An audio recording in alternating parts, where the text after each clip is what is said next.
Yeah, I don't need it. Don't worry. No, just kidding. No, I totally get what you're saying. So that made a lot of sense. I think I was just too afraid to push it like you So did. you have a great start here, man. You know what I mean?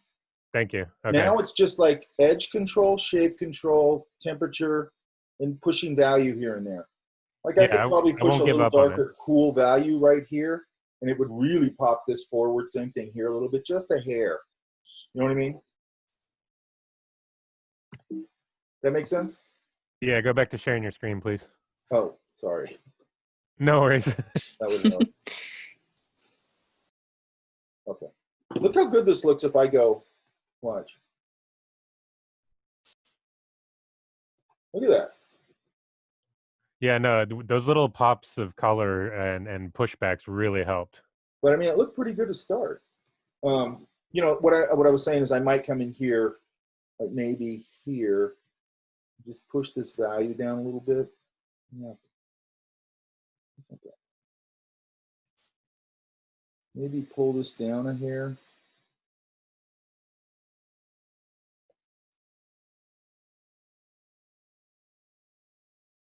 Just put a little pop of darker value in there.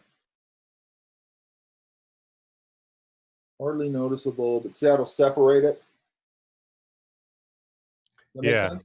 Yeah, gives it a little more shadowy and then pushes up against that Against that so-called light line. value. So now you're just back to, Yeah. okay, and what I was going to say is one of the key things whenever you're doing illustration or painting is separation. Does that make sense? Yeah, and I should know it. For some reason, I got lost in there. I got frustrated, and I think I just gave Everybody up too does. soon. You know, one thing that I do when I go plein air painting, I think it's really important, is I reset my brain and I go, like, if you look at a complex scene, the first thing I do is I look at it and go, how can I reduce this to 5 to 7 shapes, or 2 to 5 shapes, or 3 to 5 shapes, or 3 to 7, whatever, right? Okay. And it like this, I go, so people would look at a scene like this and go, oh my God, there's all this stuff and everything. It's like, not really. It's like, if you look at it, look at my layers. I don't know what that means. Well, that's weird. I've never had that You happen. obliterated the layers, Mike. No, it's weird. It says no layers match Yeah, this I noticed. filter. That's weird. And all I'm doing is trying to paint. That is really weird. That's super weird. All right. Like the story of our lives. Right. it's Computers, just, man's best friend. it's just There like, it I goes. just want to paint. Yeah, that's the one thing. Yeah. Well, let's go back here. I don't want color dodge. At least you saved it, so if it would have totally crashed, you would have still had it. Yeah, what I try and do every night is whatever project I'm working on, I just dump the whole thing onto an external hard drive also. I just let Yeah, it keep back up. rewriting over it, and that way I know if anything goes. But anyway, if I broke this down, I could go, here's my foreground shape. And then I try and go, okay, where's my middle ground? Right about there, right? Then here's my background shape. Yeah. And then all I'm doing is I'm building the shapes within that shape and building into the shape, right? Definitely. So I try, and I don't care how complex a scene is. If you sit there and you just take 5 minutes to look at it and go, okay, there's my big shapes, then you'll have a more successful painting because you got these big shapes locking everything together. Does that make sense? Definitely. And we want to lock those shapes together. Okay. That really helped. Thank you, Mike. This one, I think this one's cool. That one I'm pretty happy with. I'm sure it could be improved, but I was Anything can happy be with the improved. outcome. Literally anything can be improved, right? Yeah. But I think it's the same thing. I might take a layer and go on top and just like come over here and just do a few. And you can leave some of the line in there. I mean, that's all stylistic stuff. It's up to you. I'm going to do the dreaded flatten image again, which again I wouldn't do. I would make a copy, and then I'd work on that. But it might just be as simple as obliterating some of this line. The other thing I do a lot is I paint the line out. Like I just come in here next to it and go,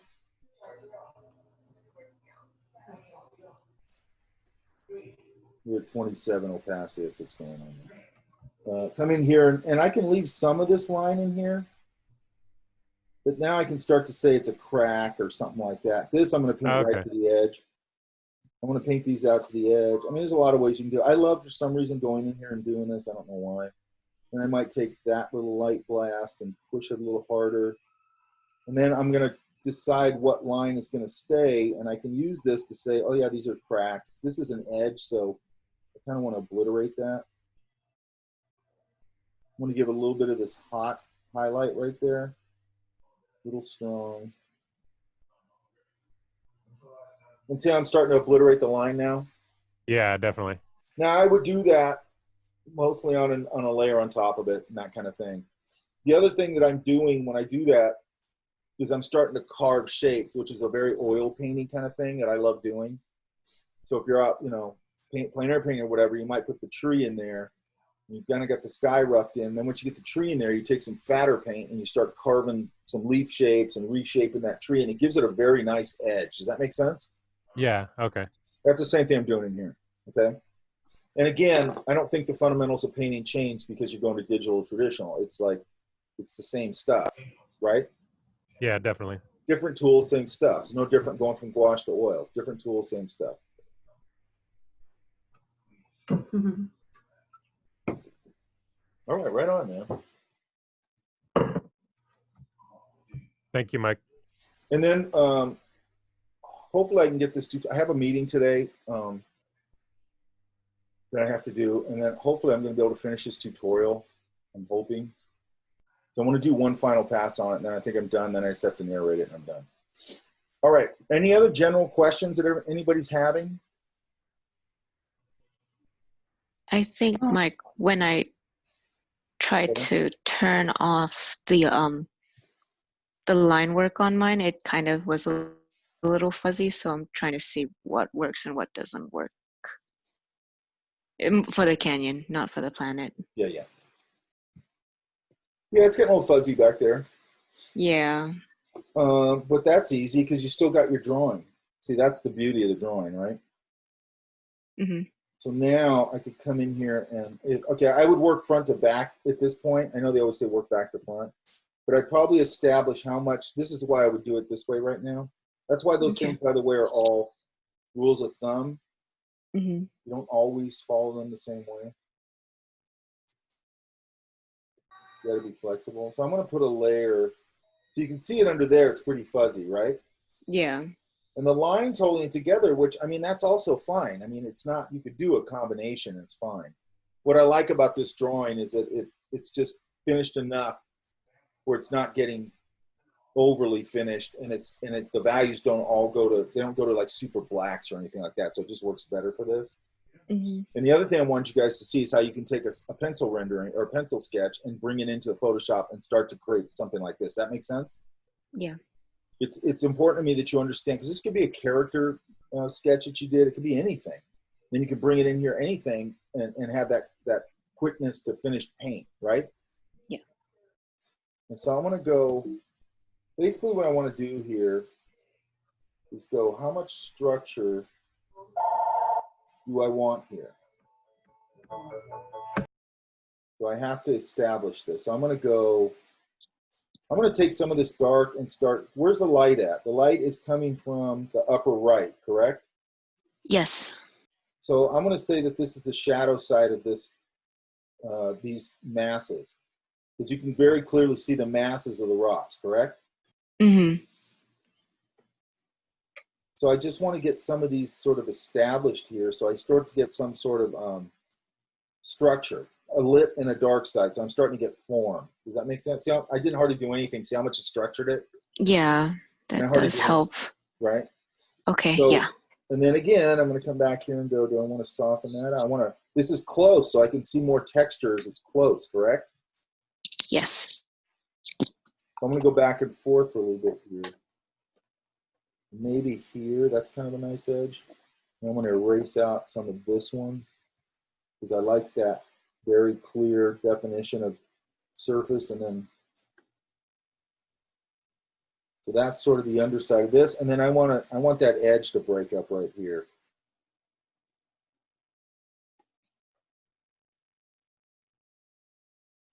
And then same thing up here. Now I'm going to go up here and just establish this light right here. Oops.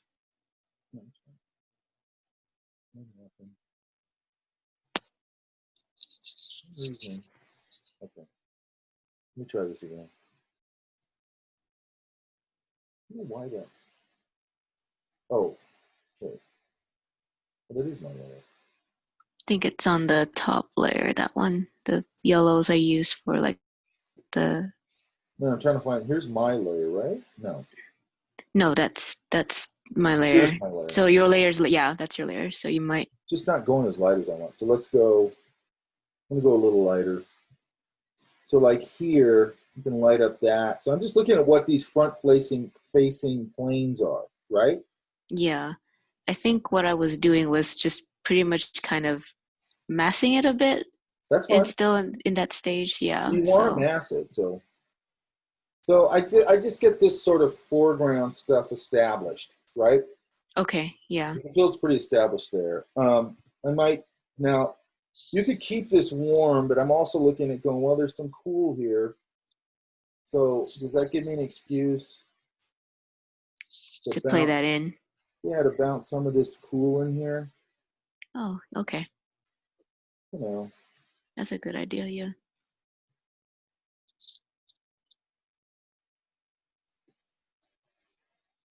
I could establish some of that cool on that side. I could probably even get on tops. You know, because I'm getting blue up here too, and I might get a little bit of that on top facing planes, especially down in here where it gets cool. Maybe that sky color is hitting the tops of these things. The tabletops, right? Yeah. And it'll cool it all out down in there, right? So I'm always, even though I can make certain leaps of logic, I'm kind of going, I want to make sure that I can kind of make an excuse for my color ideas. Mm-hmm. Oops, I don't want that. And then once you're done with that, can you also tell me what to do with the back a little bit as well? Yeah, that's why I'm working on this part. Yeah. Because I got to push this forward. Yeah. So I want to establish a little bit of warm cool if I can. So we're just starting to get a little bit. So you see, once you pop a secondary idea in there, temperature-wise, how it starts to help a little bit, right? Yeah, it does. And, you know, I could also say some of these rock tops, maybe they got some water on it. Maybe people dive off up here, so it gets wet up here, and I could get some brighter color in there. Down here, I'm going to do, again, I'm going to do,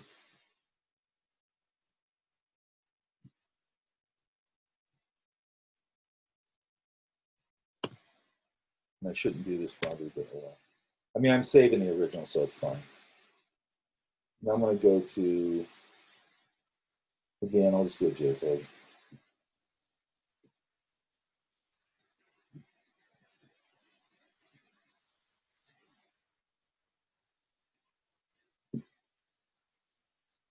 Let's go to our JPEG. Because there's certain things I can solve.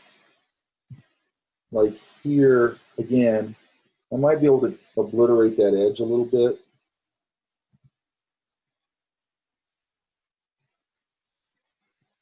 Because that's got a shoreline, correct? Yeah. So I'm going to do a couple of things. I'm going to do a new layer. So let's do a new layer. And I might just kind of take some of this.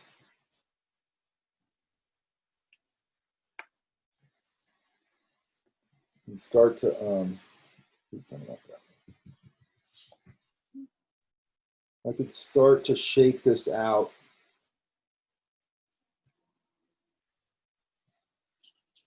Yeah, it makes it look like it's more movement to the water. Yeah, so I want to, that's exactly what I want to get. And also I'm going to, at some point, I'm going to reflect this, I might reflect some of this warmth down into this cool. Yeah. So take a little of that.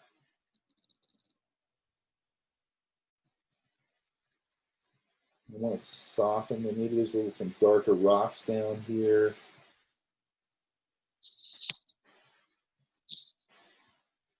You know, and then maybe, this is running water, so it's going to be a little different.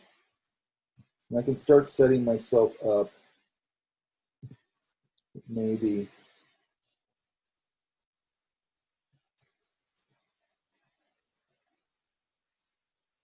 Start to get some of this sparkle down the center. Yeah, I was on that track. Sometimes I'll do this with like a dry brushy kind of drip brush. I might look at some reference because I haven't got it there yet. And I might go, okay, I don't like that. And then I think I'm going to go back. I'm going to combine these two real quick, which I, again, would normally do. I want to be able to sort of pull some of this color over that reflection a little bit. Mm-hmm. It's sort of breaking up the surface. That's a little better. So we're starting to get something, right? Yeah. And then I'm going to go another layer. And then I'm going to do the same thing back here. So what's the reason this is getting unestablished is the same thing as up here. You got very heavy, and I can't turn off the line, forms, but I've got it, and the value is going to get a little lighter as we go back, but I can still establish some of these separations in form here. Like here, maybe I can put a little darker value, separate that little foreground element. Mm-hmm. I can do a little, I don't want to do it over here because this is going to start competing with that. Do a little here. This is all facing away a little bit. This is facing away. I'm working on it a little bit right now. Would it work if I added some like some purple to it, to the back? Yeah, I would definitely find that cool in there. Yeah, okay. That's what I'm doing right now. And it's just like, I saw this really, and I'll find it. I saw this really cool block in by, I think it was Frank Serrano. A really good painter. And he had his just, I think he was doing the steps of his, whatever you call it, his process. And one thing that was really cool is he just established like mountains, all this scrub in the foreground, and then whatever the foreground was. And man, his temperatures, like just those three shapes, like his temperature's already red. Does that make sense? Yeah. I mean, he just has such a good control of it. I'm going to cool that off. And just see how I'm just starting to establish the planes. Yeah. That's really, and like here's a perfect place to do it. Because there's this separation right there. Yeah, I'm going to work on that for sure. Hey, that's a good one right there. Mm-hmm. I love this stuff. And then, you know, back here, I'd probably get rid of this little bit of fuzziness right there. Yeah. Now, it can be a little bit soft because it's way back there, but I don't want it too soft. What you want to stay away from is getting this sort of airbrushy idea. Yeah. A lot of times I can just take the color right next to it and just paint right over it. That's a it good gets tip. a nice, again, that nice carved line kind of thing. Mm-hmm. As I'm doing this, I'm kind of starting to obliterate the line work. Okay, now you can save that for a long time later. I want to light up this little top right here a little bit. That's kind of nice. You know, maybe this little top can get lit up a little because these are just like tabletops. They're going to catch a lot of light, right? Yeah. You got a fuzzy edge here. Now, I don't think that's necessarily bad because it's a rocky surface and it's, you know, natural environment. But I want to make sure that I control that. So I might come in here again with a little bit of a fatter paintbrush and sort of establish how I want that to look. Does that make sense? Okay. Yeah.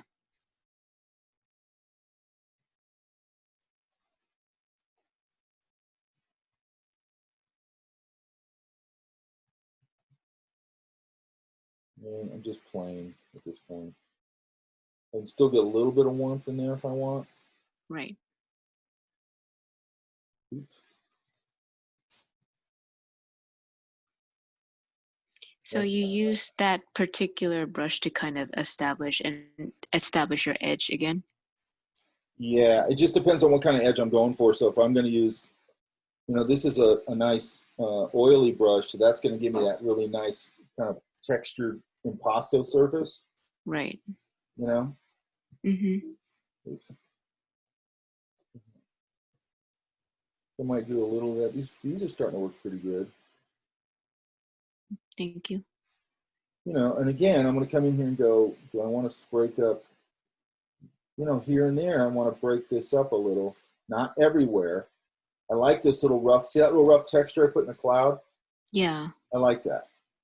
But, then I might come in here and soften an edge. Like what I like here is you got soft and you go into pretty hard edge forms and, Right. it looks like Yeah. you're thinking about what you're doing. Right. The tutorial you sent for the gradient maps and the cloud painting was really, really helpful. What I like about that is, because when I start these things, I go, okay, I got to have this conversation in class. And I go, okay, how far am I going to go on this concept? And I kind of go, this tool, as long as we talk about it and we understand it, because then I go, I want to do a tutorial on this and that. And then I'll just go and look around. And once in a while, I find something like that. And I go, okay, this guy's talking about something that's really good. I don't need to redo that idea. You know what I mean? Right. As long as you're understanding the basic concept of how that tool works, and that's it, right? But what I like about that is it's a very good example of like, because you can he talks about in there, you can save those gradients. So he's got this gradient in there and he just goes bink and he applies it to it and then just adjusts it, Yeah. Huge time saver. So I might have That can some work. that are like desert clouds, alpine clouds, blah, blah, blah, because they're different. You know what I mean? Yeah. The temperatures are different. Would gradient maps help if you're trying to just do quick color comps for thumbnails? Did you see the one? I put one up on that. Oh, the links you just put up today? No, I put them up last week, I think. Like 2 days ago last week, yeah. Yeah. Oh, okay. There's one guy I'll check on that there out. and he's doing exactly that. And it's a reason I want to put that on there because I know you guys do in a lot of your entertainment stuff or even in illustration class or something. So somebody had those little like silhouette thumbnails. You know what I'm talking about, right? For environments. Gotcha. Yeah. Mm-hmm. Okay. So Oh, yeah, that's right. he's just Yeah. taking that and going, boom, color back, boom, boom, color ideas. You know what I mean? Mm-hmm. And I want you guys to, again, the reason I'm doing this class, or I do foundational classes, is so when you go into like Phil's environment class, you can go bam, bam, bam, bam, bam, and knock all this stuff out, right? Yeah. Because once you got that drawing, there's all kinds of stuff you can do. You know what I mean? Yes. So I would come back in here and I would just, what the trick is here is this feels very 3D and solid, this foreground area. Does that make sense? Mm-hmm. So I want to get a little more of that in here, and then it just starts dropping off back here, but still feels that I'm lighting those forms, right? Yeah. Yes. And then I'd probably come down here and go,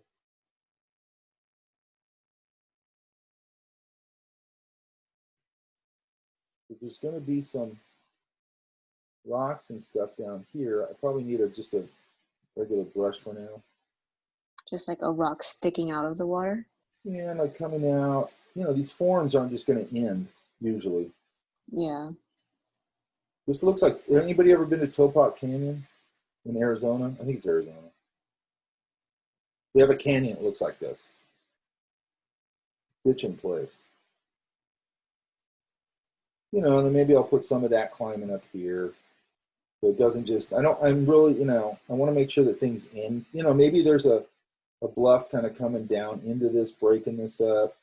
Yeah, I see it. Okay. I want to break up this edge. Make a good transition. See what I mean? Yeah.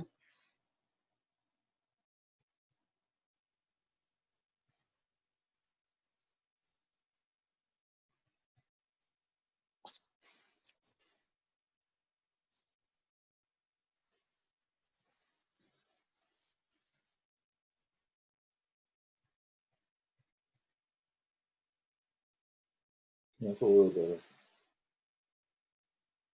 And then I'd probably look at a river like this and go, because it's going to have, it's running water. So, how's the highlights going to work? Yeah. You know, how's this? I need a much brighter. I don't want it. Yeah.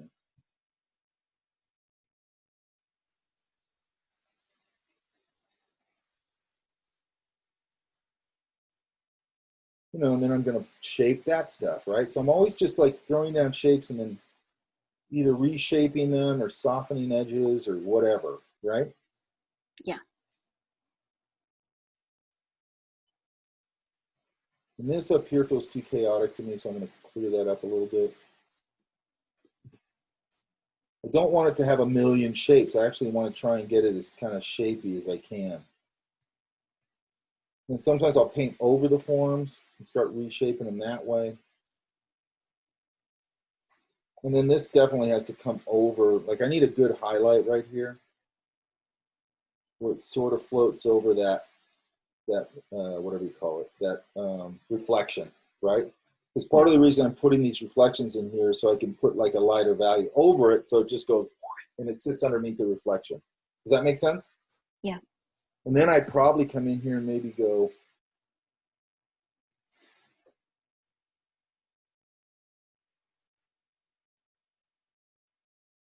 what's what I'm gonna do with it?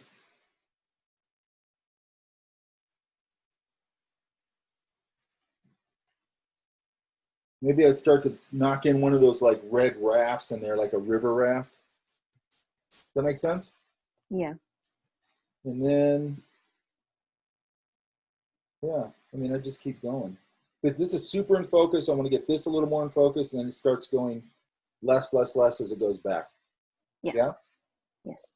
And then the light is coming from here. So again, it's when I build it all up, I might get to a point where I go, because I like impasto brushwork, like fat brushwork over it.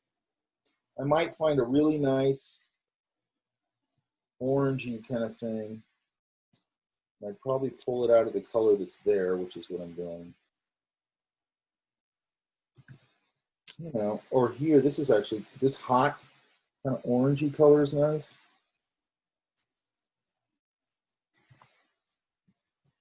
This would be on its own layer. Too big. And sometimes I'll just let it be too big and then I'll just carve it out. So that's overspray, so I'll just go back to my eraser and just take out what I don't like. See how it's giving it that edge, like a little bumpier edge, like there's some rocks or something there? Yeah. Because sometimes I like the grain of it bigger, so it's going to be too big for the space I'm working in. I'll just erase it out. That's why it's on its own layer. I'll just erase some of it out. But what I want to do at some point is build some kind of really hot. These are kind of cool. You know, some drama. Does that make sense? Yeah, I think on the original PSD file, Mike, there was a layer with yellow on it, but I'm not sure if it works or not. I have no idea. Oh, on yours? Yeah, on my original one, not the JPEG, but the. And then, you know, there's another thing that happens here sometimes. Let's see if we can do this. You'll just get these kind of, it goes into shadow.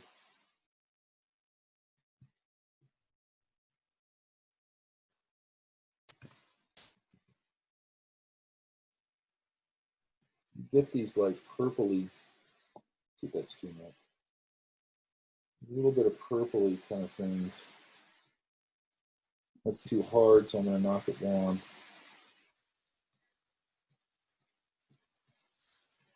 And sometimes you can get these kind of purpley things happening, and what does that do? It pushes the, they push each other, right? Yeah, yeah. I can't do that everywhere, but I might be able to get it here and there. And I'm going to knock it way down. So it's really subtle. You know, and then at some point I can probably go establish this kind of idea. It's catching this warm light on these front-facing surfaces.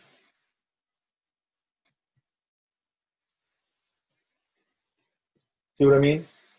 Yeah. And then I might even do a real hard pop here and there.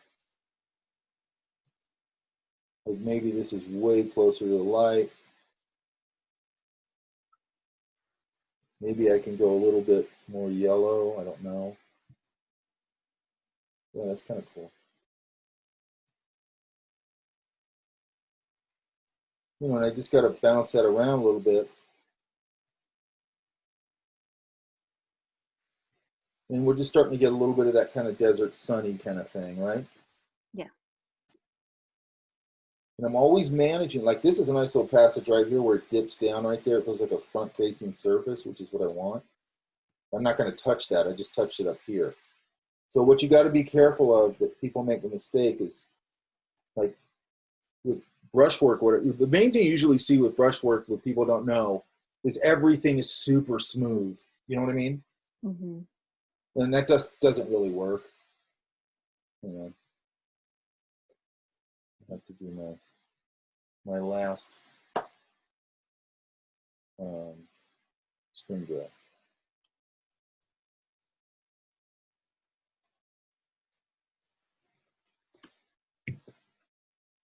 Okay.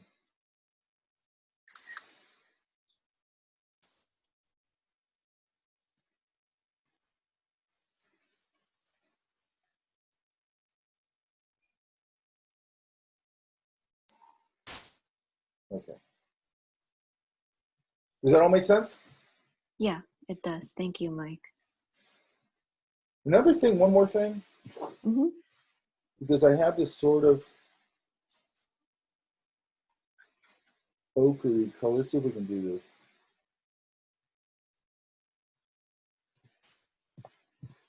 And this is just here nor there, but I'm going to try another color layer. I don't know if it'll work with this. Oops.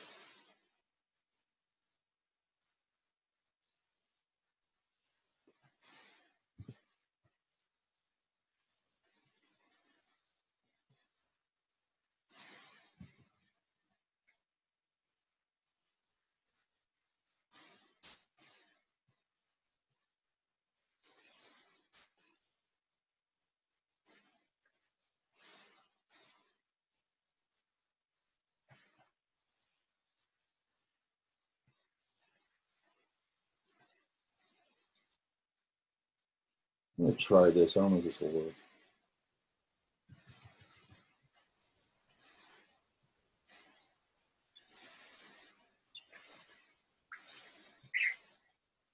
See how that just little touch of like yellow ochre Yeah. towards the horizon, how much it changes that sky? Yeah, it does.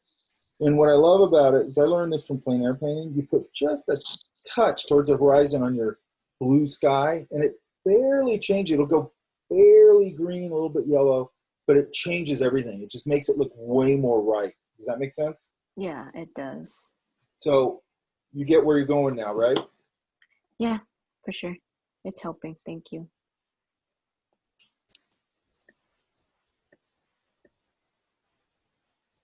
Hey, you were asking about illustration, right? Yeah, probably won't be able to do it this fall, but don't know if you're teaching it in the spring. It's just going to depend on what I feel like we need to have. Okay. I'm kind of really, I love teaching that class. It's like right in my sweet spot. So I have a feeling I'm probably going to teach it for a while. Okay. I think it's really important for conceptual thinking. If that makes any sense? Yeah, of course. Because, wow, look at that. Can you see the thumbnail of that? Look at it. Look how cool that looks. Oh, yeah, it does. All of these, look. John's, yours. Yeah. Look at John's right here. Yeah, that looks cool. Yeah, when you shrink them down like that, you go, okay, guys, something's working. I mean, that's the size of a postage stamp, and it reads like hell, right? Yeah. I actually just saw a video that correlates to that. The guy keeps his navigation window up just as a thumbnail. That's a good idea. That is a good idea. That's a Yeah, great I idea. never thought of that. I always get rid of it. I'm like, I don't need this crap, but that's a Yeah, I good do idea. too. No, but that's a great idea. All right, who else has questions? I had some issues doing it. Just Personal issues or? no, just like with the painting and everything. I think I got a good grasp on getting all the canyons in there correctly. But actually like shading in and like having top parts lighter and like Here? yeah, like I felt like it was all going away in the back, and like I tried to mess with the opacity and all that too. And like I also felt like the color wise too, like I don't know, it was it was definitely like giving me some issues. What's kind of interesting about the color to me is it feels like a really like there's a dust storm or something going on. You know what I mean? Yeah, definitely. Yeah, no, I see It's that. kind of cool. Okay, so what's happening here is that you're sort of going from this value and temperature idea to all of a sudden jumping to this value and temperature idea. Does that make sense? Yeah, definitely. You're making a big leap there. And it's kind of like what I'm talking about when I'm talking about keeping your Yeah, just watching you work on Mina's and John's definitely helped a lot with the like bringing the lighting in and everything too. I think okay, also one thing you got your drawing underneath. The drawing should always be on top until you start painting on top of that. But your basic color block and your drawing should be on top on multiply. Does that make sense? oh, okay, so it's flipped right there. It's you got the drawing here under, or it looks like, Oh, okay. Yeah. and then this, yeah. So you want that on top. You put it on multiply. It gets rid of all the white, and then you just work underneath it. Lock that layer off. You don't want to ever touch it. Okay. Yeah. So basically, what you're doing here is you're making too big a leap from value to value. Does that make sense? Yeah, definitely. So if I took this idea you have here, let's take this. So let's push this up more until a warm here. I'm gonna go. I think that was one of the things that was a little difficult for me too, like referencing the other picture and like getting the correct like orange values for like. Okay, so one thing you can do to start this, just to get a color going, is like I pulled these for this actually.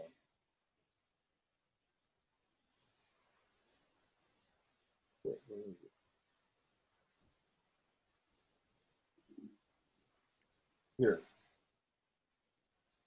So let's look at this. Let's bring it here. Right? Yeah.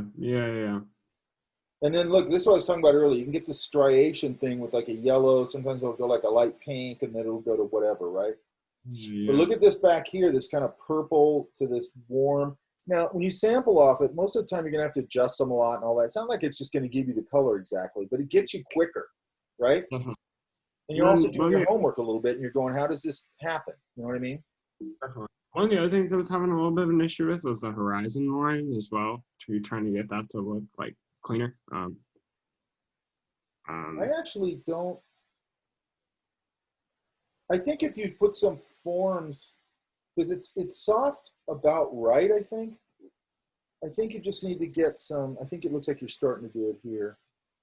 You know, maybe some of these forms, you know, marrying to this a little more like that. Yeah. So they don't feel like they're just sitting on top of it. Mm-hmm. Like they're coming out of that, but they're going into you know, they're going back there. Yeah, I got you. You know, maybe I'll put one a little higher.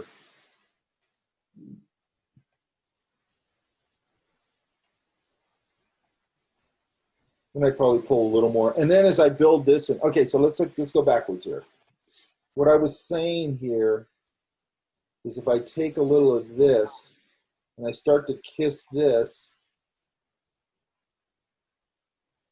I don't want to, that's a sky layer. Let's put a new layer on here.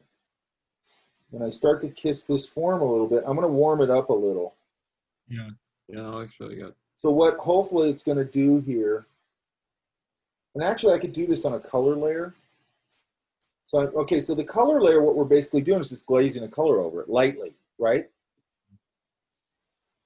So let's go back to our color layer, and I'm going to go, just going to give this a little smattering of warmth. And I'm going to keep some of what you got here already. Yeah. But we're saying the light's coming from the upper right. Actually, here it's coming sort of upper right, sort of forward. So this one's flipped and it's getting different lighting, so you couldn't do that. That's fine. So I'm just, what am I doing right now? I'm just putting a glaze over it to unify the color idea. Does that make sense? Yeah, yeah, that helps a lot. Yeah. So, and what is that? It's the big idea first, and then you start building to the smaller ideas. No such thing as detail, right? There's just smaller ideas. But if you do the big to small thing, everything's going to lock together. If you try and do piecemeal shapes, it won't ever work. Does that make sense? Yeah, for sure, for sure. I mean, it can work in the sense like I've been doing it a long time, and I can sort of place shapes and get the color and value pretty damn close and start puzzling those shapes together. And once in a while I do that too. But if you go big to small, it's a lot smarter, okay? Yeah, definitely. And then I'm going to go and start to establish some sort of dark here. So I'm going to cool it off a little bit. It might be too much. Let's see. Actually, let's do this. Take a little of that. Darken it up a little bit. Maybe put a little warmth in it. You might have to, let's see. So it's too saturated, so let's go desaturate that a lot. Yeah. Yeah. A little better. I'm not going to put it everywhere. But see how that starts to pop the form? Yeah, it definitely does. So now what am I doing? I'm just establishing my big shapes. Yeah. I'm just sort of glazing into these areas and starting to go, okay, I got a cool and a warm here. Now it could also be a warm shadow, by the way, which was sort of what you're doing, which that could work too. I mean, I'm just trying to get as much drama in here as I can, right? Yeah. I think just watching you guys honestly like helps a lot too. Well, it's the reason I do it this way. Yeah. Like, look at that. That's starting to look kind of cool. Yeah, definitely. And it's a lot more subtle. Like, you're doing a more subtle thing, which is cool. Yeah, yeah. I mean, there's nothing wrong with subtlety, man. Yeah, But for sure. you just got to have that big dramatic read. That's all. And I'm For just taking that other thing. I'm softening some of this. I'm going to soften. I want to soften that. It's a good edge. So on and so forth. Okay. And then, and then I'm probably going to make a little more dip into a, let's go back. And now let's just go a little bit opaque for a minute. So that's kind of nice. Now I'm going to establish a little of this, a little bit of that pinky light now. So what did I do? Big overall sort of idea, sort of dance some shadow in there. And now I'm getting a little more specific as to that hotter light, right? Yeah, most definitely. And I like this like pinky, sandy color against these cools. And let's get one. So I got all these front-facing planes I can play with. And then at some point, again, I'm going to soften some of these edges. Yeah, that's something.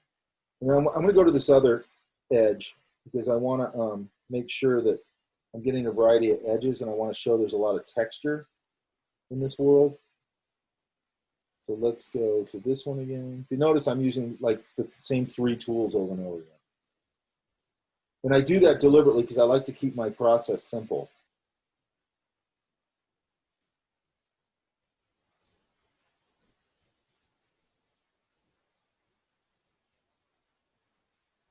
I'm just for the hell of it. I'm going to flatten this, which again, I shouldn't do. But I'm doing it because I want to be able to mess with these edges a little bit. So now I'm going to come back in here one more time with my Impasto brush, or one of my Impasto brushes. Start getting some nice little texture ideas going on in here. Yeah. And I could mix this up. I could grab some of that and see if I can mix that, make that kind of work. Then I want to go, I don't really want a lot of texture in the shadows, so I'm going to go back to another brush because I want to reinforce some of the shadow stuff. I'm going to go, oh, I don't have the color. So let's do the color layer again. And if you notice, I'm not worried about how many layers I create because at some point I'm going to flatten them down. I'm going to save that file, but, and then I'm going to create new layers and work over it. Ooh, that looks kind of cool. See how cooling off that warm mass is kind of nice? Yeah, definitely. So, and then, again, I'm going to leave some of this texture stuff.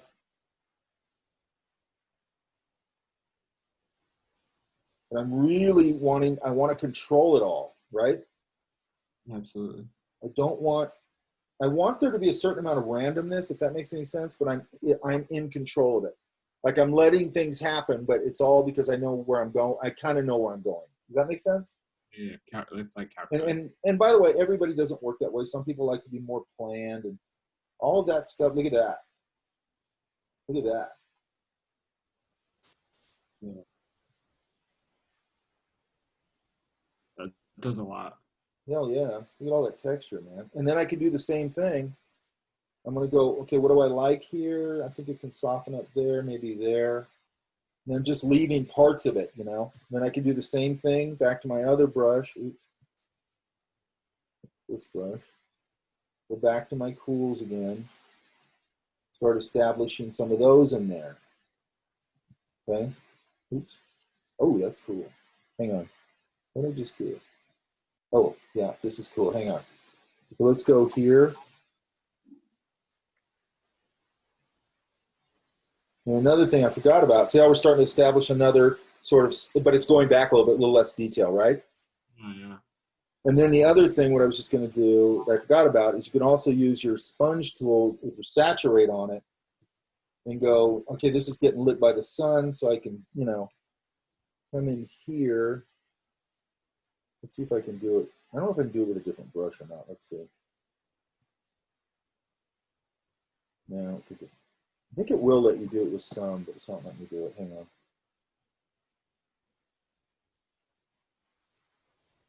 Let me go back here. I want to knock this way down.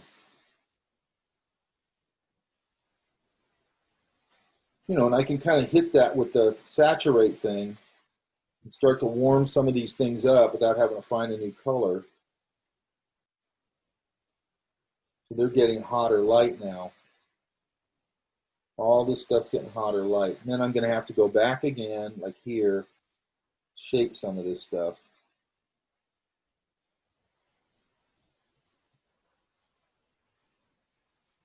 Does that make sense? Yeah, definitely. No, just seeing that helped a lot too. So what are we doing? I mean, we're doing color overlays. We're doing edge control and value and temperature. That's it, right? But I mean, our process, if you notice, I'm using 2 edge brushes and probably mostly 2, my regular brush and then an oil brush. And then I'll go in and get some other textural things so I don't have the same texture everywhere and stuff like that. But if you're shaping it out and shaping the edges and stuff, it starts to not really feel like it's all the same thing. Plus, I know that in the foreground, I have more texture. In the sunlight, I'm going to get more texture probably. I can do little hints of texture in the shadows, but I don't want texture everywhere. I want to control everything. Does that make sense? Yeah, I think even just hearing that, like, more texture in the foreground is something that makes sense, but I wouldn't have, like, cognitively, like, have realized.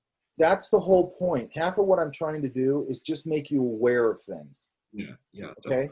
That you just go, oh yeah, that totally makes sense. But yeah, if it's in the foreground, of course I want to see more detail or more texture because it's closer.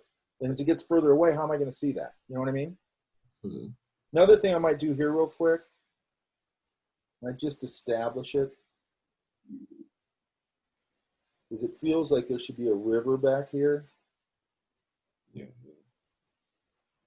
I'm going to switch brushes here.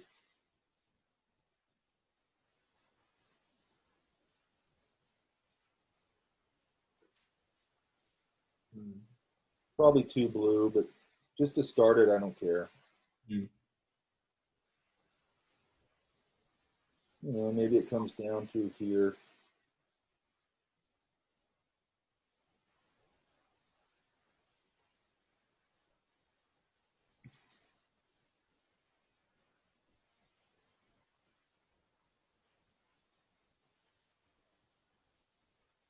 I'll just shape it out. Yeah, that seems to fit right there. I'll definitely add that in. You know what I love about it? Is like, even if you do the drawing yourself, which I did on the next thing we're doing, it just starts suggesting things to you. You know what I mean? Yeah. And just something about that. I just love that. I'm going to get this darker value. I'm going to put like there's a landmass right there facing away, so it's in front of the And it goes into the water. Probably light it again like the other side.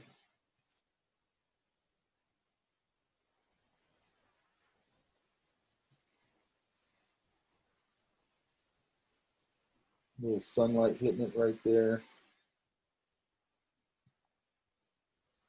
What am I doing? I'm going up and sampling the same color. Why am I doing that? Because it keeps, I don't want to have 45 colors going on in here. I want it to, you know, I can add colors into it, but I want an overall unity of color.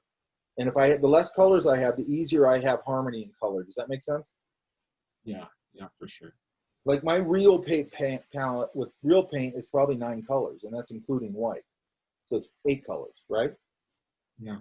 I don't use that many colors. And that and that's what you taught us in sketching for animators, illustrators, traditional media too.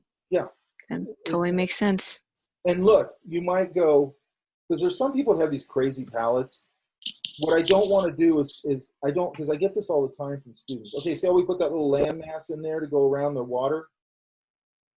You see that? Yeah, no, definitely. Easy too. Huh? It's pretty easy the way you did it right there too. Yeah, it's half the battle here is knowing, you know, like if you ever notice, like I'm working over your stuff and half the time I'm not doing a whole lot to it.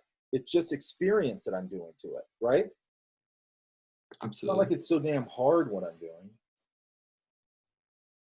Let's get a little bit of that light in there. So, you know, and I'd probably have to cool this down or knock this down. It's pretty bluish right now, especially as it goes towards the background. So maybe I'll just take my sponge tool, put it on desaturate, and I'll desaturate that back there. Yeah, wow. You know, and then I'll let it be bluer up here. Does that make sense? For sure. That's starting to come together. It looks cool now. Yeah, I think I can definitely piece it together like that too. I'm definitely going to work on it. One of the things that I think is really cool is, I don't know, after you've been doing it for a long time, is just letting it sort of lead you where it goes, you know. Now, if you're doing it for a client, you have to hit whatever's you're hitting, but there's still, man, I'm telling you, if you kind of, you know, especially digital, because digital to me equals freedom when it comes to this kind of thing, because I can just make up anything. I don't have to worry about what I'm putting down or nothing, because I go, I want to try this. I throw another layer on it and try it. That sucks. I get rid of it, right? Yeah. It gives you a lot of freedom. There was something I was going to say. Oh, what I was going to say is like, you're going to see people who have like the prismatic palette and then this and that palette. Like I've seen this one guy makes bitchin' paintings, but he has this whole system of like, it's like 40 colors or something, right? And they're all like going through the color spectrum and all this kind of stuff. I can't stand that kind of stuff, right? But it might resonate with you. It might be a way that, or there might be things you take out of that. I never want anybody to think that what I'm saying that I'm going, this is the way you do it. No, there's a lot of ways to do it. Does that make sense? Definitely. Because I get that all the time where kids go, oh, Mike says that's bullshit to some other instructor. And I go, no, I didn't. I'm just saying that's a different way of doing it. And that might resonate with you better. You know what I mean? Yeah. Just absolutely. make sure that nothing you do relies on crutches. So if it's like a color system, and I don't mean color theory, if somebody's like, oh, I use Payne's Gray and I dull everything with that. And I do, that's a crutch. Okay. You're not understanding color then. Maybe that'll work for you down the line. I think burnt umber shouldn't be on your palette, you know, but you can show me a lot of people who do use burnt umber and they're great with it. Okay. But I just something I think deadens your color. Okay. Sounds good. Okay. So that all makes sense, right? Yeah. Thank you. Who else? Is everybody else working okay? Hello. Yeah. I think I might have misunderstood how to do the assignment because like I feel like I put too many like crazy colors. Okay. Yeah. Let's see.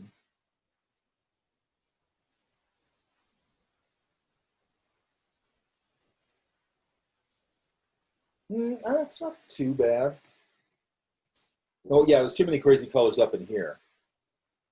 But yeah. I'm wondering, again, I'm just gonna flatten it. Actually, let's do a save as. And we'll go. Why does it say PSD? So you got large format document. Keep it on Photoshop.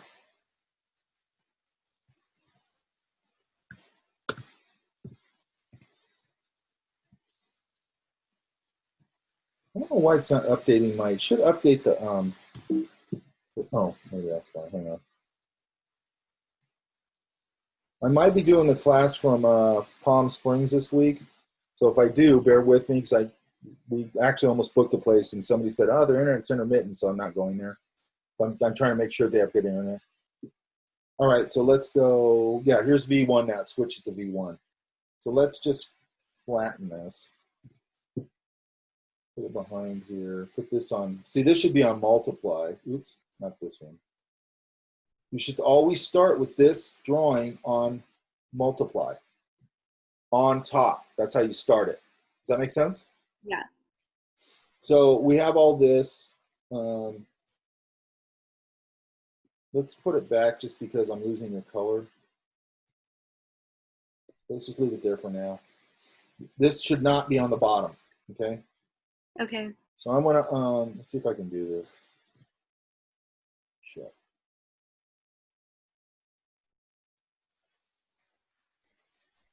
Let's try something here. So it's got a little bit of gray in it, this drawing. So I'm gonna go to my levels, my white balance tool, and just go, this is white. So see how it lightened it up a little bit? Mm-hmm. That lightened it up a lot. So let's see if that helps. Yeah, it helps a little bit to get rid of some of that gray. So maybe back here I can start, because you could say this is a crazy sunset-y thing going on. Let's try. It's gonna get a little fuzzy, but that's all right for now.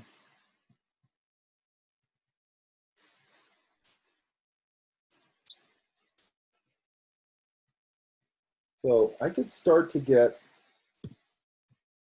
you probably have to knock some of it down. Let's,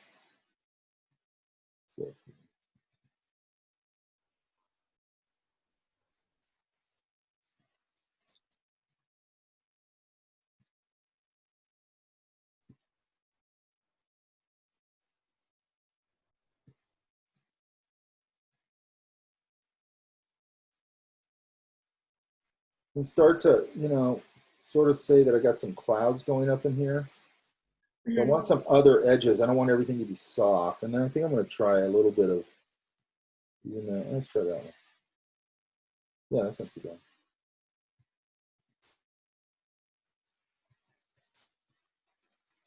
I want to get rid of so much saturated color. I can't have that much of it. Mm-hmm. So I think I'm going to dull down this blue a little bit. Get some of that. This would be more blue.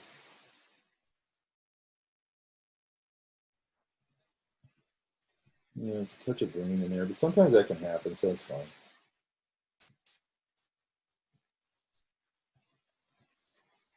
So what I would start to do here is start to go, okay, I've got a crazy sunset going. I want like a more cerulean blue in there. Hang on.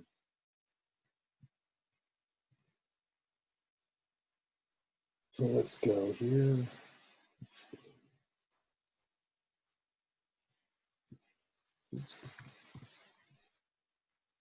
Better. A little bluer.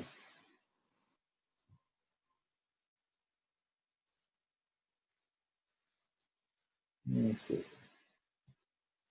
That's pretty blue. Let's see. A little lighter. That's a little better. I'll get some blue coming through there.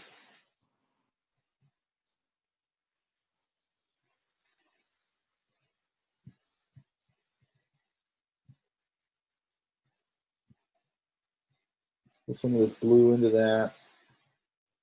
And eventually I'd probably build it into some clouds and stuff. Does that make sense? Yeah. So, I'd have to unify it a little more color-wise, but it's not, you could do that. I mean, you could do some, you see sunset skies where they go, like we get them off the deck back here all the time. Where they're just this beautiful, crazy colors, you know what I mean? But I feel like it would probably need some clouds in there to sort of break it up. This down here would probably have to get a little more orange, I would think. This.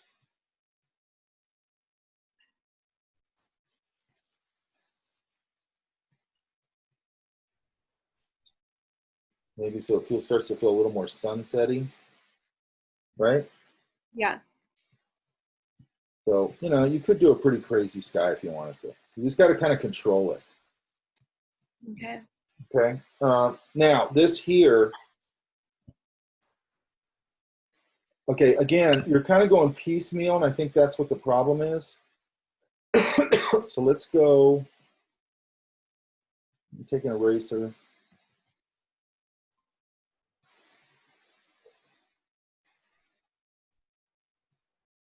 And we got too many colors going on in here. So I'm going to kind of go back to, let's go back to our reference real quick, because this is something you can do. It's good to mix colors and figure it out, but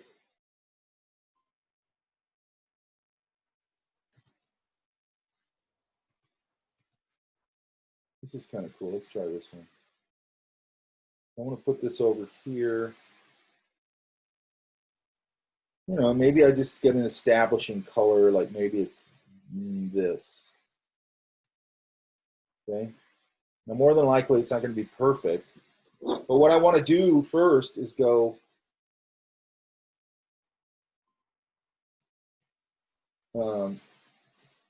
establish an overall color. So it's a little too extreme. It's too orange. So I'm going to pull it down a little bit. That's not too bad. And I just want to establish this kind of overall thing, right? Yeah. I like this sandy color, so I'm going to keep some of that in there.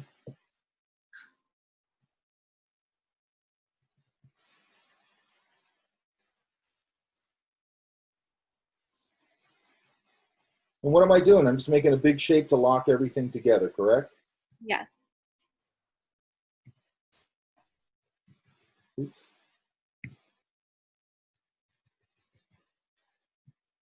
Yeah. Let me go back. Yeah. What I should have done is put this on its own layer, but it won't. I like this big streaky brush. And again, let's see what happens if we go. I wouldn't have all that overspray and all that.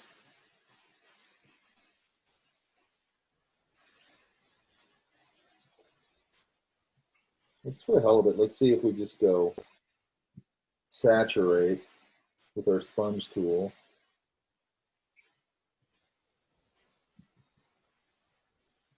See how it starts warming it up? Yeah. So what it's doing is it's just saturating that color. So it's going, I'm going to pull the color out of that thing, right? So I could start to use that. It's a different way to do this, to start to establish the light hitting the front-facing planes, correct? Yeah.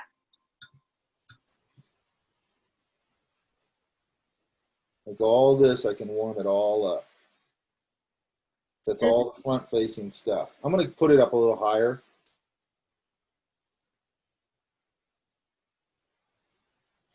But to like pull out the color, you would use the sponge tool. Yeah, all it does is it just hypersaturates it. So you can either put it on saturate or desaturate right here, right? Mm-hmm. And then how much of it you want. If I have too much, it's blasting it too hard, I just pull down the opacity or the flow, right? Yeah, all right.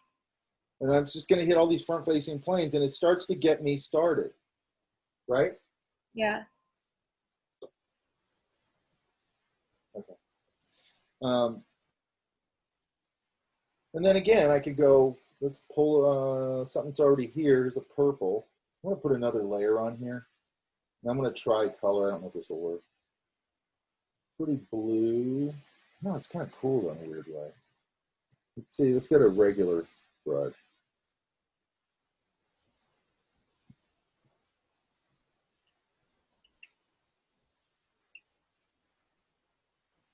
I can kind of come in here and cool off these shadows a little bit. I'm doing it on a color overlay, right?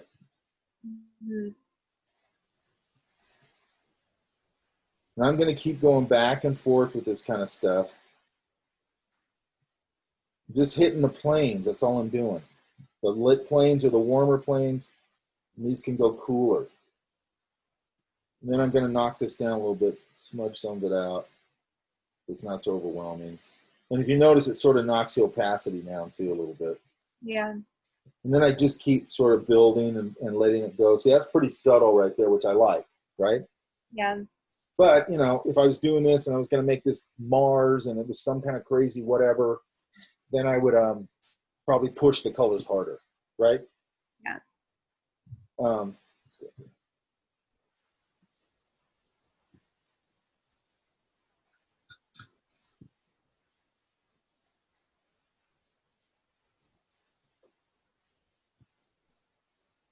I guess from like the planet one, since it was very like timid, I was trying to like be less timid over here, but I went a Good. little. Look, here's the thing in here. It's like we're going to go into this heavier, Yeah. probably starting this week. And I'm not expecting everybody to go be a digital painter overnight. But there's a lot. Okay, number one, I want to introduce you to this. But number two, if you're whatever, a graphic designer, whatever, you can use these techniques in a billion different ways. It doesn't have to be a painting. Does that make sense? One thing you could do, like if you go, hey, I got this old photograph from the whatever, the Old West, and they were always daguerreotypes or, you know, black and white or whatever. And you go, I want to use this, but I want it to be colored.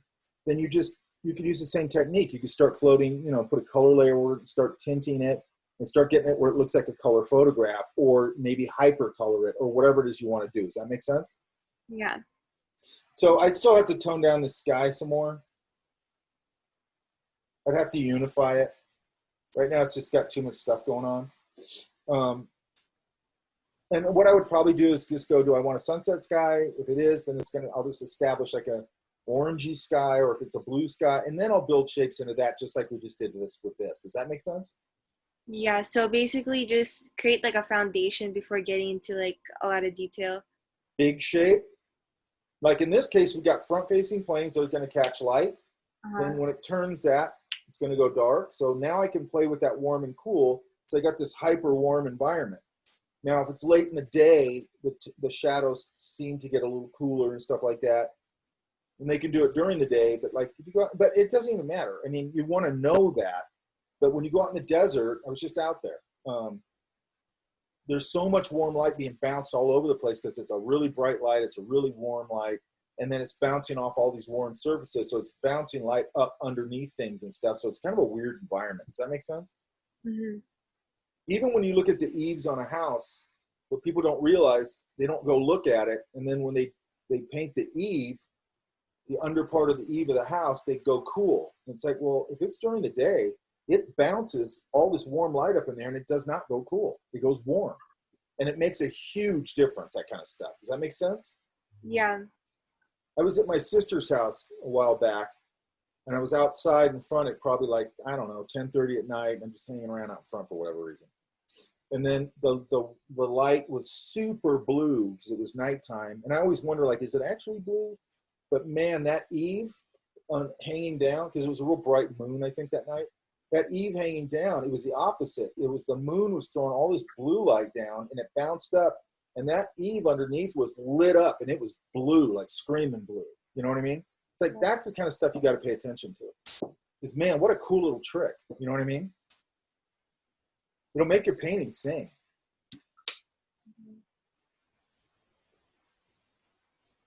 All right, who else? Does that all make sense? Shannon? Yes. Pay attention to like how the colors bounce. Mm-hmm. And it's cool. And look, I don't expect everybody to get, I mean, this isn't a painting class. And I'm not going to gauge you guys on like, oh, it's not a super, I just want to make sure you understand the tools and the process. That's all I care about. Does that make sense? Yeah. And that, you know, that you're making an effort at it. Okay. Thank you. And who else? Who else do I got? Nobody? Mike, I have my planet if you wanted to look at it. Okay. And also with the canyon too, I'd like more help with that. Do I have them both in here? Okay. Yes.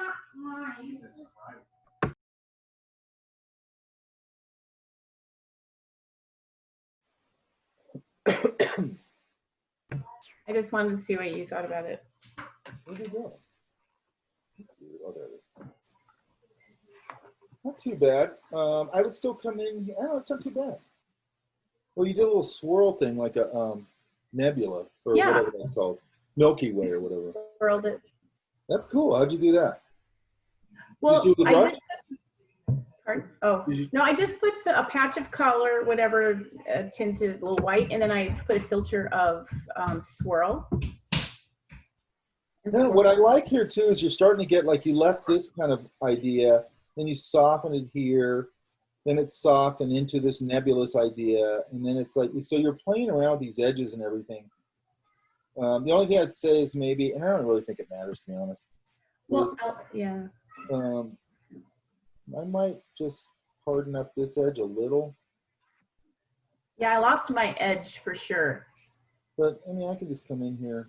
Well, you also got like something in front of it, so it kind of makes sense. You know. Yeah. I mean, that's you do have something in front of it, so it could, you know, and it. Another thing you could do is like if you highlighted this. I'm kind of getting in the weeds here talking about this. You highlighted this edge a little bit underneath that cloud formation. Then you could say it's getting backlit by something, and the edge would get blown out. Okay, I Mm-hmm. mean it just doesn't matter. Yeah, I don't have a big problem with it. It all makes sense. Yeah. Okay. I kind of happy. It got a little muted around the edges, but No, I think it's pretty good. thank you. Okay, this one. Where's our line work? Well, I actually made a mistake and I painted on it. That's not, Okay, so That's the just go problem. back.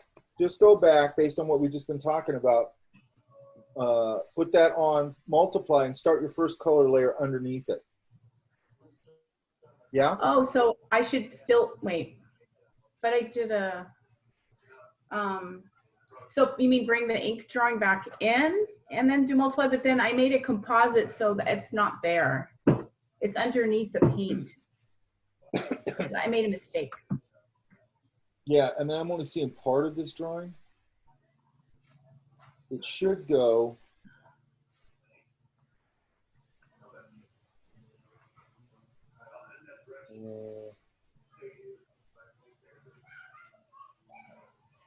It should go like this. Here's my drawing. Mm-hmm. Double click it, make it a regular layer, turn this into multiply. Now you could also, like I said, sometimes I'll go Command U and I'll desaturate this to make sure there's no color in it. Okay. I might even go to my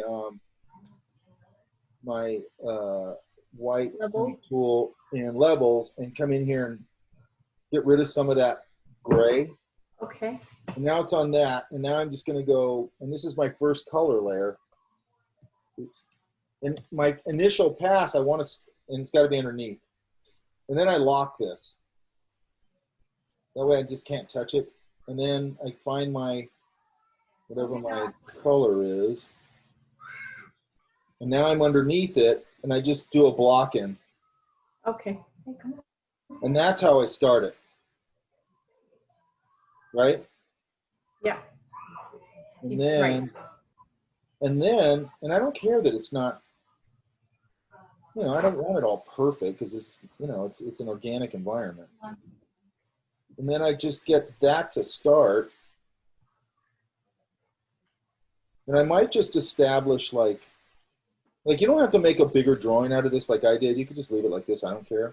But the one thing I'd probably do is I would probably go C and I probably crop it up a little bit.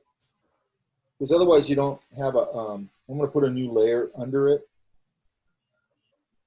Let's call that fill. I'll just fill it with white. Oops. Now the reason I'm doing that is it has a little breathing room to have a sky. I don't know what I just did with my color. That's cool. Oh, Oh, okay. Got it. Yeah. I see what I did. Yeah. So I could even do it like that, and then I could go the other way and just go, I mean, a nice sky color. Oh, just paint right on that. I see. Yeah, on the same layer. but I'm underneath my drawing. And what I can do is just go, okay, I just want to establish the big ideas at first. That's all I want to do. And I would actually have probably done this on its own layer so I could adjust the color without having to repaint it. But whatever, I didn't. I can always desaturate it or whatever. And then I would just kind of go, okay, here's my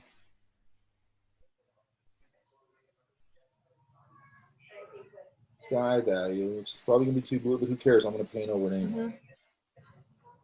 And I could, this is the best, or one of the easiest ways to me to just block it out. Just get the idea of going, I need to work big to small. Like I even like these little breaks in the color right there. It's kind of cool. You know, and I just come bump up against this edge. Again, this will probably be on its own layer so I could adjust it a little more. You know, and then I might do my, okay, it's gonna get lighter down here. Towards the horizon, it always gets lighter.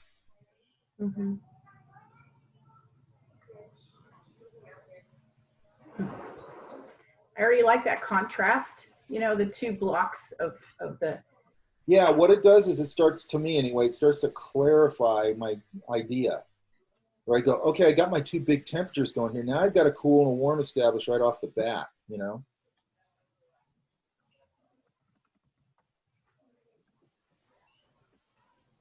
You know, then I have to go back and forth and reestablish things. Maybe that this looks is gonna, more painterly. yeah. I'm always going for painterly. You know, and then again, just reinforcing the same idea, and can go grab, I might even just try it this way. Again, take my saturation tool, it's on saturate, and just go, yeah, I can light that up a little bit just by burning it, or what do we call it? Saturating it. Well, that's all my, but I have to stay on those front-facing planes, right? Yeah. Now I'm establishing a light and a dark, and a warm and a cool. And where the planes are front-facing. I'm not going into the back-facing plane. Yeah. And here, That and looks then again, same drill. I can find a cool, I'm going to put another color layer on this because it'll kind of reduce my, makes it a little easier for me to find a color. I want a little more purple in that.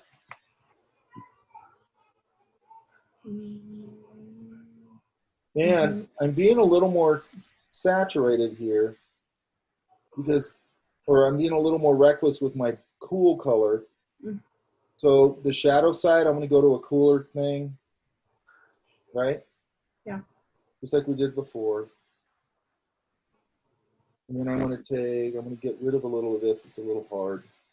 But what I'm going to really do is I'm going to go, I have this on its own layer now. So now I'm going to go to my hue saturation and go through the color spectrum and go, what looks better? Oh, wow. Like, see how it's nicer with a little more purple in it? Mm-hmm. And then I could go, do I want to saturate it a little more? You know, and then. Yeah, I like that. And now we're just establishing a front, a back, a warm, a cool, sky, etc. Right? Yes, it looks good. And then we could go one more thing, and I'll shut up. I'm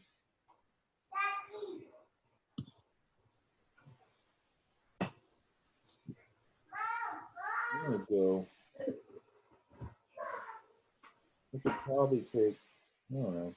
It's okay. Hello, guy. Oh, I'm on the wrong layer. I'll do a cloud layer. Too light, but that's okay. I'm going to take this and establish more of a darker value. Mm-hmm.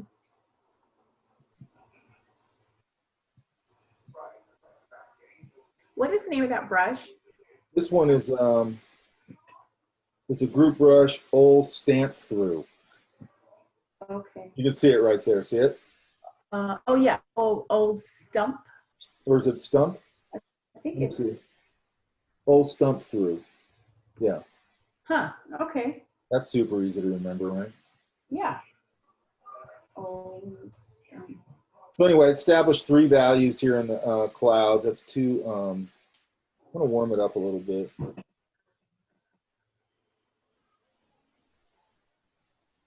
I want it It's too green. That's better. I would establish 3 values in the clouds, and then again, I just come in here and sort of shape them out. Yeah. And that's how I always start them. Mm-hmm. So you blur it out, and then I don't blur it out. I'm thinking about the edges, how I want these edges to look. Yeah. Again, like this one, that's a broken edge. I like that, but then I might go, well, it needs to soften up right there, maybe. Mm-hmm. You know, so I start to get a variety of edges and things like that, right? That I'm Yeah. picking and choosing. It's a little bit. Again, it's like you get this stuff in the back of your head, you disconnect from it, and then you're just pulling from it. It feels like you're channeling it. You know what I mean? That takes a while. I get it. Yeah, you have to just work it through a little bit. And again, It looks like an oil painting. I like it. yeah, that's the goal, really, right? So that's how I would establish it. Okay. I think I So might try That's again. really breaking it down to go big form, sky, Mm-hmm. front In the back. and or lit side, shadow side. Boom. If I just keep thinking that way, Mm-hmm. then I just keep moving into the smaller and smaller ideas. This next, at some point after I build this out a little bit here, then again, it's going to be back to probably my oil brush. And I'm going to want to get some of that texture on here. Okay. And I'm not going to just go, I might go, I don't know. I might go, let's see what this does.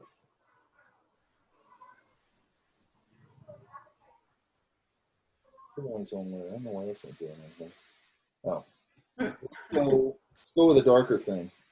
Mm. You see, I can pop some of that sort of idea in here, and then I can erase some of it out because I don't want it to be too uniform. Yeah. Gives it texture. And I just start to get these kind of random textures. Let's try another one. I love trying different ones because it's just fun to screw around with them. Mm-hmm. Here's a dry Yeah, I brush. like green. See what that does.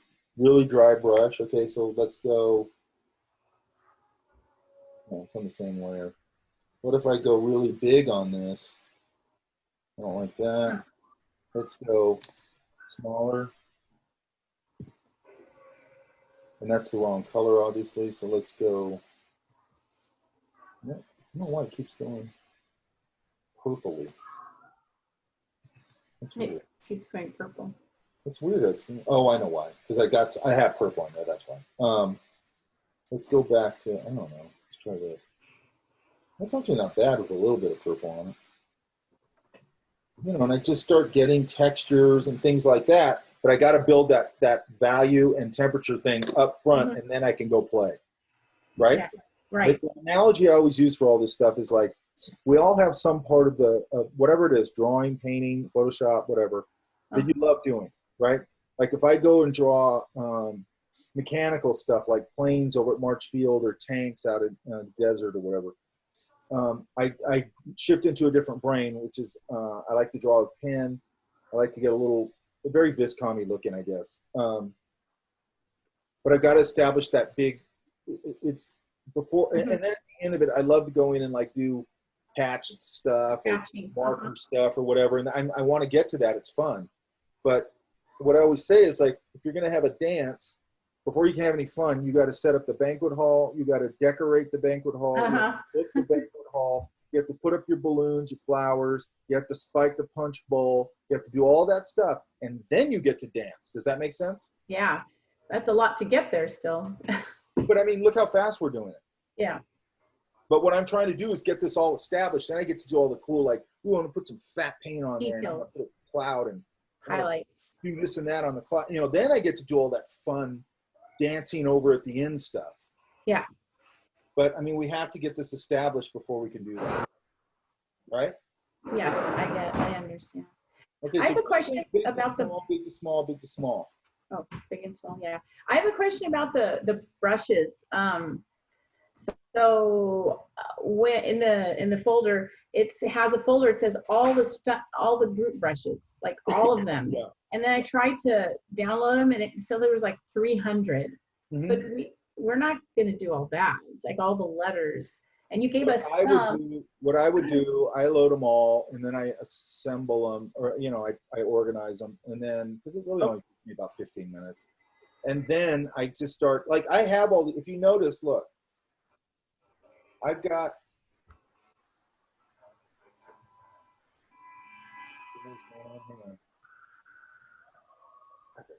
Okay, I have my brushes right here, and I have. Let's get rid of that. oil. I have my favorites. That's all these. Mm-hmm. What I'm using a lot. Then I have, this should actually be in front of this because I use these more. There we go. Oh, damn it. No. It's screwed up. I just put that in the wrong folder, I think. Oh, no, I didn't. Oh, yeah, I did. Let's pull this out of here.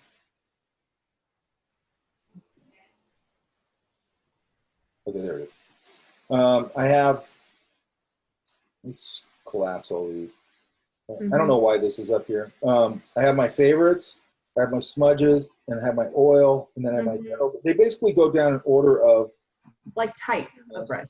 And then I go to down here. I just have a whole bunch of these.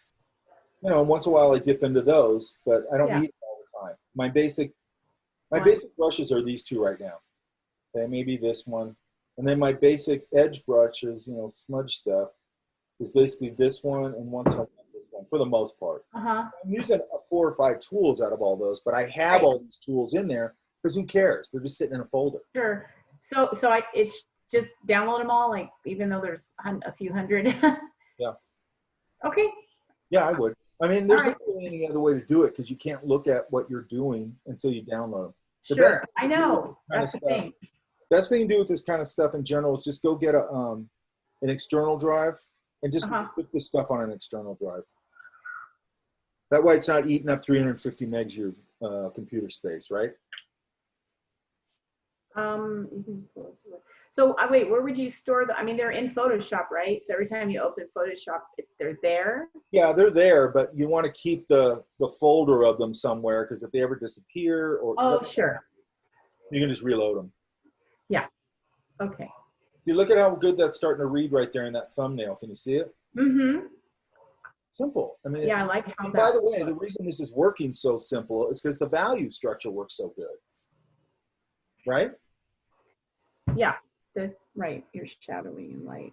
Mm-hmm. Okay. Okay. Thank you. You look at this, but hey, any other questions, by the way? No, that's it. It's just neat. It takes a little practice. Yeah, of course. Mm-hmm. Okay. I'll take suggestions on my Canyon. What's that? Oh, you want me to look at yours? Sure.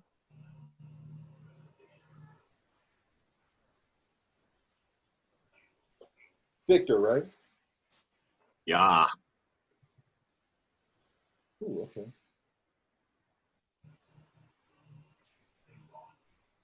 Okay, good.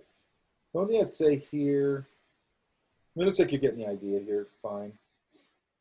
I'd probably break up these edges a little more. Like this shape's repeating. See that? Yeah. Like this shape and these highlights are repeating. So I'd probably blow those out a little bit so they don't feel like they're repeating so much.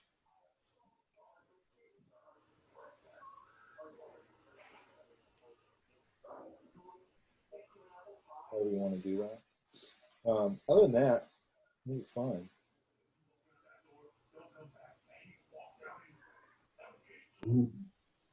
Canyon. Actually, I think that's looking pretty good. How come it goes blurry a little bit out here? Can you give it atmospheric perspective? Okay, what I would say is now is if this is a shadow side, I think I'd keep this sort of a shadow side. So you might get a little, I don't think I painted out completely. But I'd probably knock that down because we're saying the light's coming out. Oh no, you're right. So I'd probably pull this down a little bit. This looks pretty good here. I like all the warm, cool stuff. And then again, I just probably at some point go over it and just experiment. Just don't do it everywhere. And start, you know, playing around with obliterating the line out and painting over this stuff a little bit. You can leave some of the line in. You know, again, I might come in here and go, I'm going to flatten this. I know I shouldn't. I might go to my saturation tool again and establish, like maybe light some of these surfaces up to really hot up some of the foreground stuff. That make sense? Yeah. Yeah? Yeah, makes sense. Because then that's, you know, back here could like drop off a little. You get a little bit of it in here. And it just gets pretty dramatic. And then probably, again, I'm going to have to soften up some of these. Oops, I don't want it that soft. I'm going to have to soften up some of these edges. So let's go here.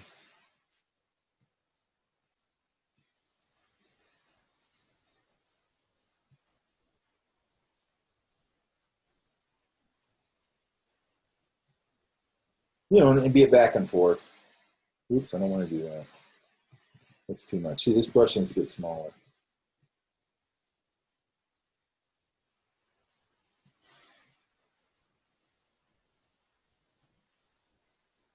And just to establish a little more like that, I make sure that there's more edges in here so the clouds don't feel cotton candy-ish. Does that make sense? Yeah, they're too fluffy. So I would just go, so that's where you got to do your combination of edges is in that kind of thing. What I usually do is I establish it, like sort of you have this here.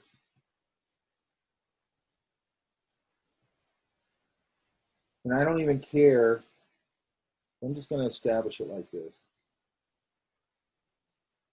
I'm going to go a little darker.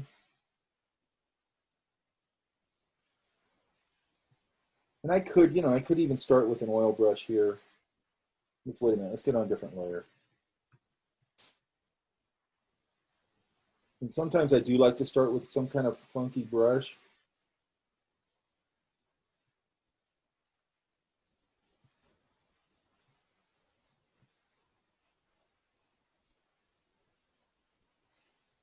You know, and then go to my next value. I'm going to warm that up a little bit.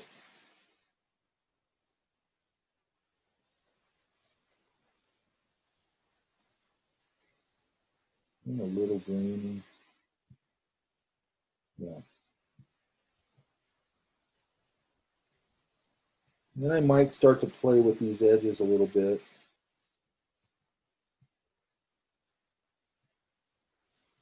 Oops. Hold on. I like to start with this sort of broken edge thing.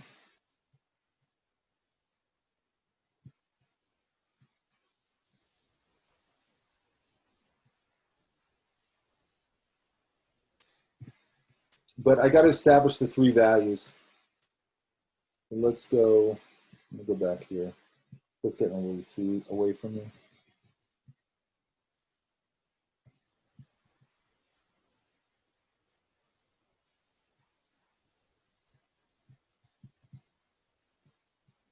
You know, and then at some point I'm going to get these edges the way I like them. It's not there yet. And let's say that I get it established, where I go, okay, I'm starting to like it, which I'm not yet. Then I'm going, okay, I have this kind of one idea established. You know, I might switch to, now I'm going to probably go to my lightest value, which again needs to have some more yellow in it. And then I can do my highest highlights. So I'm establishing gray, mid-value gray, lighter gray. I mean, you know, with color, but three values. And then I'm going to play with my brush work and soften things. Oops. And it's a back and forth. At some point, I'm going to end up with some. Then if I go, okay, I got too much of the same type of shape, which I think that's okay, actually. But do you see what I mean? I'm establishing different edges and big sort of different types of shapes. Does that make sense? Yeah, that makes sense. Does that answer it? Thanks. Look at this, you guys. I'm obsessed with this guy. Hang on.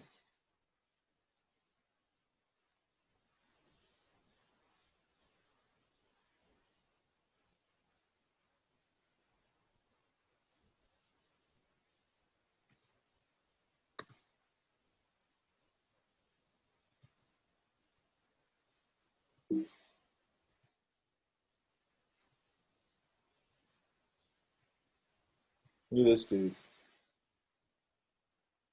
You guys ever seen this guy? No. This is John Berkey, okay? And the Um, reason I like to show this is we're talking about brushwork. Berkey did these unbelievable, obviously unbelievable paintings. These are all traditional, by the way. These are casing and acrylic. But what I love about it is the complexity of it. But when you look at it, it's nothing but brushwork. It's all abstract. Do you see that? I think you show us some of you show us some of his work in the traditional media class, Yeah. Mike. I have a book in my office. But do you see how it's just an abstract painting? Yeah. Yeah. Look, the abstract painting. Abstract shapes, painting. colors. Anywhere I go, look. Anywhere I go. Abstract painting. And look at, there's no detail in this. There's a lot of density of mark making. Look at that. That is so badass. But and then you put it together like that, right? I mean, a lot of this is brush and scale stuff. I can't get too down the rabbit hole on that. But look at.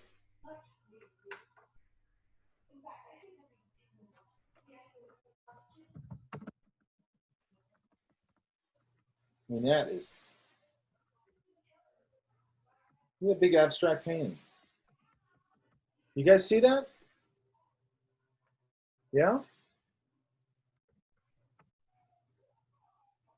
That's nuts. Yeah, it is. Look. And then I was looking at this, and, you know,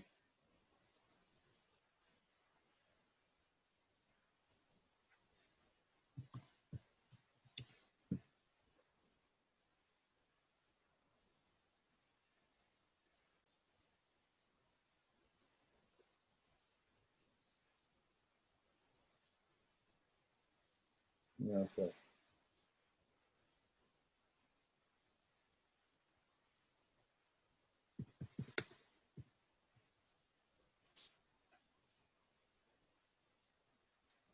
Okay, yeah, here. Where do you get reference to this kind of shit? Right here. Right? I From saw the that. That space was station. awesome. Yeah, it's from the space station yesterday, I think. Right? And then you look at this and you go, yeah, that makes sense, right?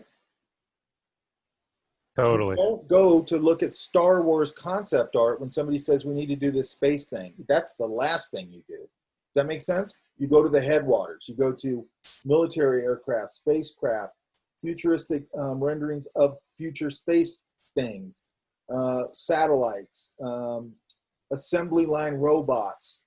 You go to the headwaters. Does that make sense? Yeah? Okay. So anyway, I just wanted you guys to see this guy because I just think he's a monster.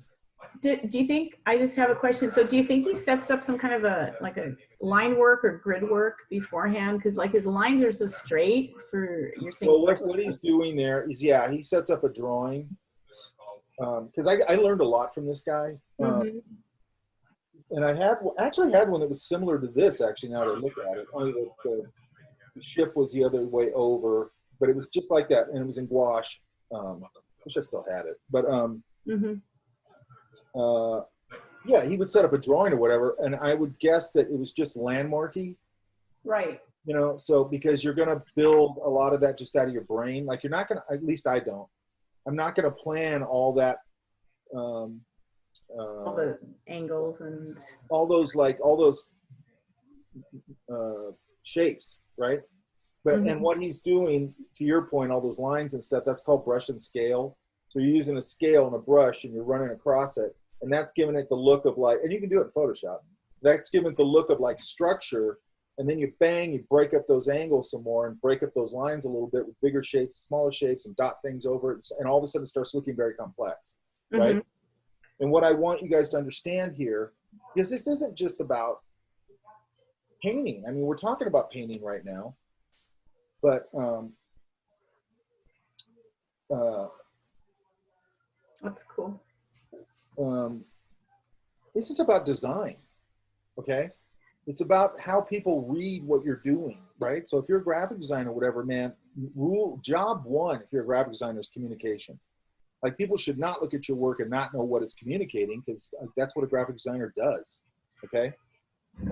This is no different. If you're an illustrator, it's the same thing. You know, any kind of image maker that's going to put this stuff in the world or whatever, people better be able to read it, right? Right, and yeah, to know what you're. Again, look at this passage right here. I mean, that is totally abstract. But then when you go out of it, it all works. It all makes sense. You know what I mean? He was the absolute master of this stuff. But it's not just space paintings, by the way, because he did. He got known for this, and it's kind of interesting because he's one of those guys. Hang on.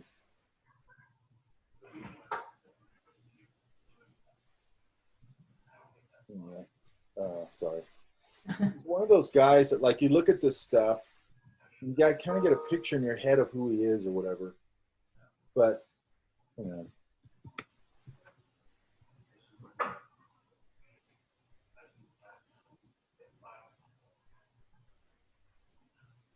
I like all those brush strokes where the scratchiness just comes off the vapors on the Yeah, side. you can do the same damn thing in Photoshop, right?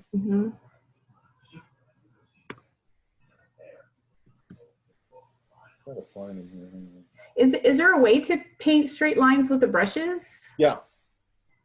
How do you do? But, is that with the Shift Alt thing where you hold them both? Oh, you mean in here? Yeah. All you got to do is this. You got your brush. Yeah. Hold. Let's see if that color shows up. Yeah. You got your brush.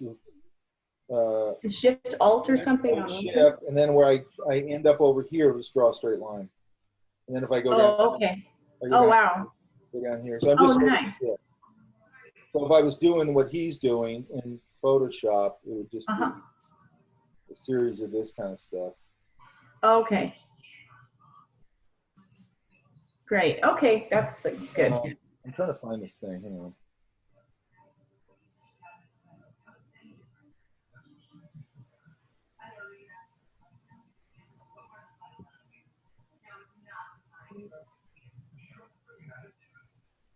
I'm trying to find it when he was young. Look at this one. Hang on.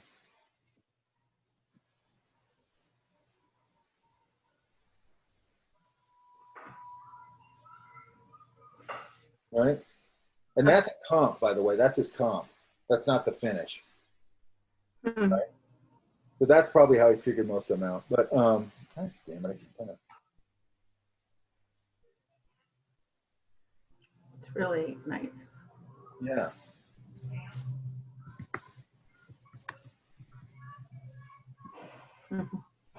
Here he is. So he's making all these crazy paintings.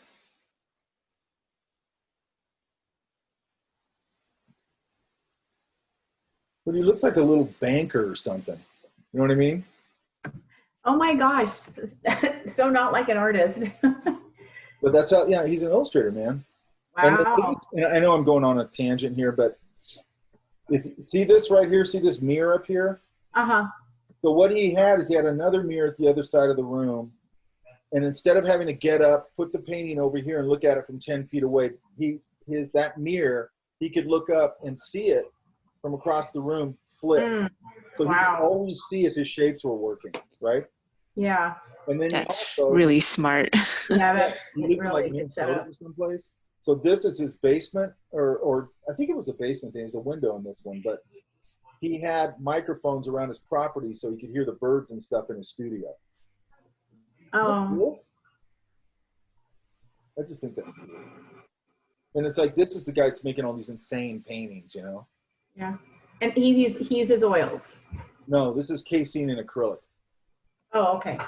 I'm not exactly sure why he used that combination. The only thing I can think of is that maybe he finished it in casein, and casein's matte. And back then they'd photograph the painting so it wouldn't have a glare on it if it was a matte surface. That's the only thing I can think of. Or he just liked the way the paint handled or something. You know what I mean? Okay. Yeah. But we've been talking about all this brushwork stuff, and anyway, this stuff I just think is so cool. You know what I mean? Yeah. It's very interesting. And we're going to go into a more complex version of this all now. Hopefully I can get this tutorial done today. So I want to wrap up the canyon stuff tomorrow. Anything, questions you have about any of that stuff, the planet stuff, any of that. Okay, so we can put that to bed. Then we'll go through one more painting thing, and then we'll jump into some other stuff. Does that make sense? What else? Yeah, there was something else I want to tell you guys.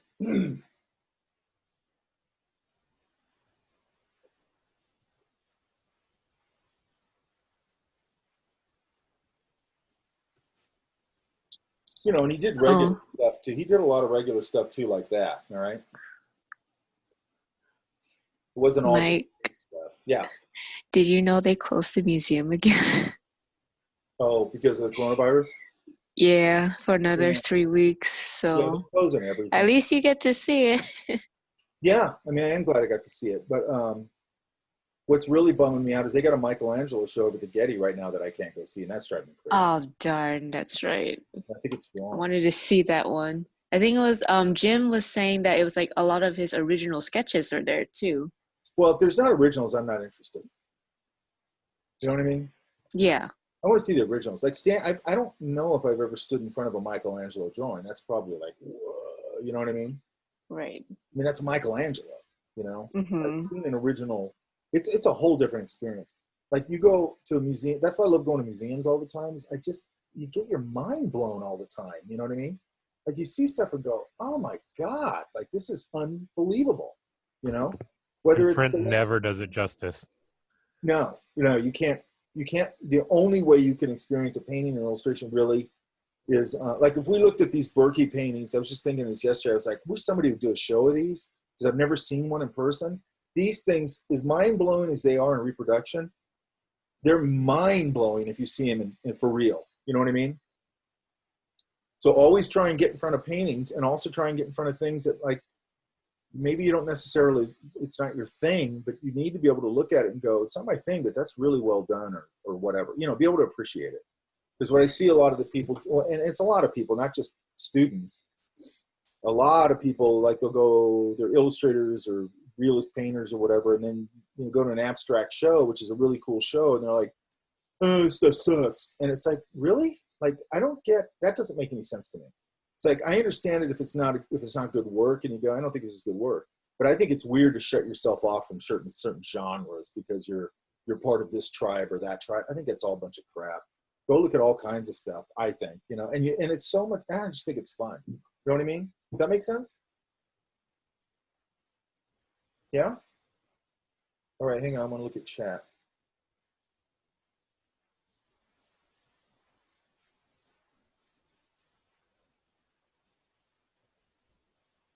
Anything in chat?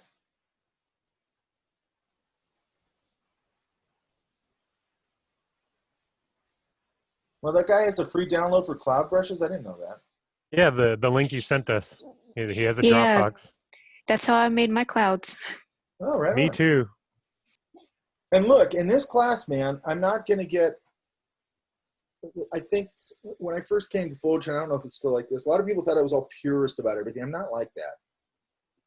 And especially not in this class. We're talking about Photoshop. Okay, cool.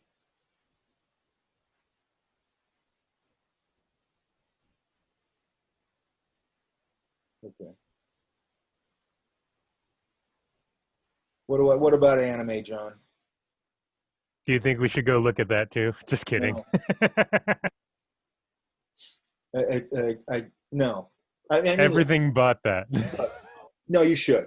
You should actually. I know. I'm just teasing. I mean, you know, I saw this. I don't know if this ever came out. Do you guys? There was some like Batman anime thing that was coming out. Did you see that? I'm not sure which one you're referring to. Anyway, it was an animated thing, and it was really interesting looking. And it's funny because I talked to some anime students. I go, "Have you seen this thing?" And there's a whole thing with all these genres of entertainment and stuff with people. And I go, "It's kind of interesting." And I usually don't find that very interesting. And they go, "Oh, well, that sucks, man, because Batman, this, that, no." But I go, okay, I'm not talking about that. I don't know anything about Batman. I'm just saying that visually it was something different. You know what I mean? And it didn't look like that super cheesy anime stuff. It looked just richer or whatever, right? I have no idea if it was good or bad. I just saw a clip of it. So yeah, it was kind of, it was kind of interesting. And I'm sure there's anime that's really good. I just haven't seen it. You know what I mean? And I'm sure there's any genre I could mention. I'm sure somebody could bring me something and you go, "Wow, that's cool." You know what I mean?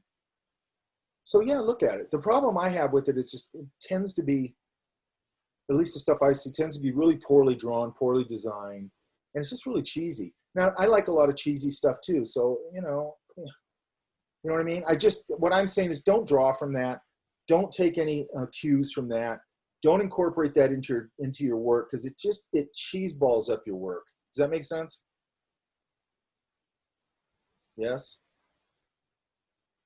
And I probably told you guys this, but I double check myself all the time. So the last time I was over the Disney Studios, which was probably a year ago, I was talking to somebody over there, and I go, "So when you're looking at portfolios, if you see manga, what? Or you see anime or whatever," and they go, "We're out. We're done." Okay, so that's still in place because it just shows a level of non-sophistication. You can like it. There's nothing wrong with liking it. But I mean, if you start putting that in your portfolio, and by the way, that equation could change somewhat as it keeps getting more and more popular. Netflix is distributing things, I think, through that. And, somebody at some point is going to go, "Hey, we're going to go down the rabbit hole of making an American version of it, a Spanish version of it, who knows, whatever." And it could be a gigantic hit, and then everybody's going to want people who understand that language. So it could all change. Does that make sense?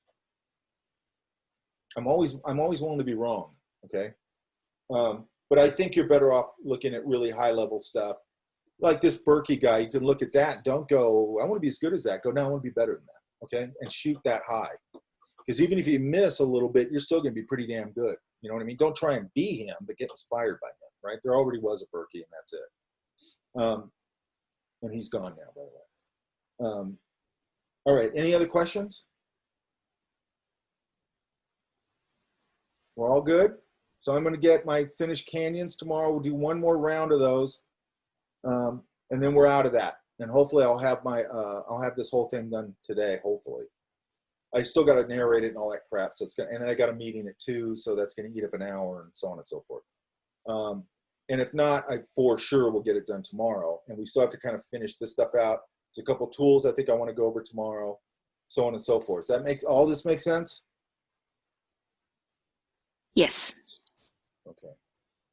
You guys are doing good, by the way. I mean, when I started this project, when people first see the, they kind of pass of it, and they go, "Oh shit, I don't know how to do that, blah, blah, blah." But you're seeing like there's a lot of, and by the way, again, this isn't, we're going to do a total full Versailles thing after this. And you're going to see how fast the painting comes together as long as you got that, that groundwork laid down with your value and your Versailles. Now, the reason I also wanted you to have the Greg Rutkowski ones is he's just going straight in with color. I do that too, but it's the same idea. You'll see it after we finish this next one, where you're just going in and you're knocking in your shapes and stuff like that. Only you just happen to be going with color. What's nice about doing the black and white thing is I can concentrate on that one thing, my value, my design, and I can just kind of explore, and I'm not worried about anything other than just going.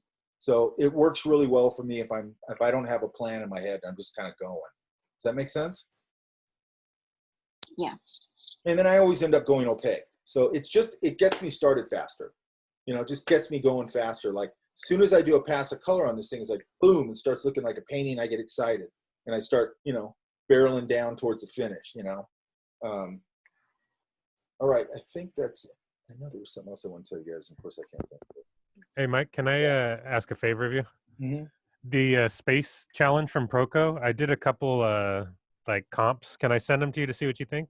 Put them in the thing for tomorrow to discuss. Okay, they're real down and dirty. That's fine. Okay, But thanks. I like that because it gives us something to kind of look at and discuss a little bit. Okay, I'm not good at designing ships. What are they asking you to do? What are they asking you to do? It's basically space, but they want some tech in there, which is exactly what you're talking about. So, Look at Berkey, man. yeah, And by the way, you're not ripping him off. I mean, if you try and make it look like Berkey, you are. All I'm saying with Berkey is like, look at the totally abstract shape language to create a very complex looking representational object. Does that make sense? yeah, definitely. Which I don't care if you're painting. I mean, it doesn't matter. Traditional, digital, whatever. It's all painting. Who cares? It's all the same crap, And the thing is, hopefully, this digital painting and traditional painting, they obviously overlap and influence each other. Does that make sense? Like you're going to hopefully take things away from this that you also take into your traditional painting, right? Because what's the difference? We're talking Yeah, about definitely. And I actually think it's a really good, for people who've never done it before, I think it's a good training wheels thing to go in and start understanding the concept of hard and soft edges and how to handle those. And then you have that thinking when you go into a traditional painting class where you're a little ahead of the game because you're like, I know about that hard and soft edge thing, and I know about impasto, and I know that I start washy and loose and thin, and then I build it up to opaque. I mean, it's the same process. Do you guys get that? Yeah, It's for the sure. same process. And the reason I kind of learned, or I kind of came up with my own process for this, not that it's unique to me, but because I just wanted a simple painting process where it felt like I was just painting. You know what I mean? The other thing that's fun about this is I think about this constantly when I'm doing a tutorial or something, and I keep going back to it and tweaking it and screwing around with it. The thing that's nice about it is like I can 9 o'clock come in here, sit in the dark, and just instantly start painting. I don't have to set up my brushes. I don't have to set up my paints. I don't have to set up my whole thing to paint, Now that's fun too in its own way, but it's kind of cool to be able to go, I got this idea in my head. I should soften that edge, blah, blah, and I can just jump in here and do it. I don't have to clean up my brushes. I don't have to do any setup or breakdown, none of that stuff, which is actually really fun. And Definitely. Again, it's just like I love it as an exploratory tool. It's super fun. Where I can just go, I should put a building back there, and in 5 minutes I got a building back there, and I'm going, okay, that's kind of working, or it doesn't work, which is why this next tutorial is probably longer, is because I've been allowing myself to screw around with it, and I'm like, it's going to go on YouTube. Who cares? You can scrub through it if you go through a part or whatever, and you're going to see that I'm probably mostly doing the same variations of different things, maybe adding a few things in there to a more finished idea than what we're starting with here, if all that makes sense. Okay. Who's this guy? Elan? Or no? Nina. What? This YouTube thing, or Google, what is that? Okay, that's a manga thing or whatever it is. What is all this? Is that it, Batman Ninja? Somebody? Was that the one? It was that one, and then there's also another one called Batman Gotham Knight, which also has a little bit more crisp animated style or anime style. I think the Batman Ninja one is the one I saw, I think. Hang on. I also remember thinking, like, how did they not think of this a million years ago?